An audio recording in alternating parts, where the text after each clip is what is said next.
ನಮಸ್ಕಾರ ವೀಕ್ಷಕರಿಗೆ. Maniyar foundation charitable trust Bagalkote do or die news ಚಾನಲಿಗೆ ಸ್ವಾಗತ. ರಾಜ್ಯ ಸಾರಿಗೆ ಪ್ರಯಾಣ ದರ ಶೇಕಡ 15ರಷ್ಟು ಹೆಚ್ಚಳ, ಸಂಪುಟದ ಒಪ್ಪಿಗೆ ಖಂಡನೀಯ. ನಿರುಪಾದಿ ಕೆ ಗೋಮರ್ಸಿ.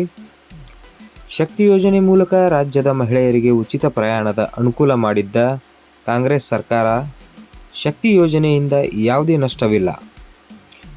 ಯೋಜನೆ ಜಾರಿಗೆ ಬಂದ ನಂತರ ಸಾರಿಗೆ ನಿಯಮಗಳ ವಹಿವಾಟು ಹೆಚ್ಚಾಗಿದೆ ಎಂಬುದನ್ನು ಹೇಳುತ್ತಲೇ ನಿಗಮದ ನೌಕರರಿಗೆ ನೀಡಬೇಕಾದ ಸಾವಿರಾರು ಲಕ್ಷ ರೂಪಾಯಿಗಳ ಸಂಬಳ ಇನ್ನೂ ಬಾಕಿ ಉಳಿಸಿಕೊಂಡಿತ್ತು. ಈಗ ಈ ಬಾಕಿ ತೀರಿಸಲು ಮರಳಿ ಜನರ ಜೇಬಿಗೆ ಕೈ ಹಾಕಲು ಸರ್ಕಾರ ಮುಂದಾಗಿದೆ ಎಂದು KRS ಪಕ್ಷದ ಯುವ ಮುಖಂಡ ನಿರುಪಾದಿ ಕೆ ಗೋಮರ್ಸಿ ಪತ್ರಿಕಾ ಹೇಳಿಕೆ ಮುಖಾಂತರ ರಾಜ್ಯ ಸರ್ಕಾರದ ಎಡವಟ್ಟಿನ ಒಪ್ಪಿಗೆ ವಿರುದ್ಧ ಆಕ್ರೋಶ ವ್ಯಕ್ತಪಡಿಸಿದ್ದಾರೆ.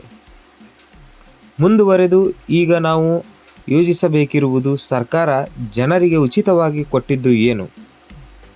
ಜನರು ಜಾತಿ, ಮತ ಮತ್ತು ಹಣದ ಚುನಾವಣೆಗೆ ಒಗ್ಗಿಕೊಂಡಿರುವ ಮತ್ತು ಸರ್ಕಾರದ ನಿರ್ಧಾರಗಳಿಂದ ಆಗುವ ಕಷ್ಟ ನಷ್ಟಗಳಿಗೂ ತಮಗೂ ಯಾವುದೇ ಸಂಬಂಧವಿಲ್ಲ ಎನ್ನುವ ರೀತಿಯಲ್ಲಿ ಪ್ರತಿವಿರೋಧವಿಲ್ಲದೆ ತಮ್ಮ ಪಾಡಿಗೆ ತಾವು ಸುಮ್ಮನಿರುವ ಈ ಕಾಲ, ನಾವೇ ಆಯ್ಕೆ ಮಾಡಿಕೊಂಡಿರುವ ಖದೀಮ ರಾಜಕಾರಣಿಗಳಿಗೆ ಸುಗ್ಗಿ ಕಾಲ.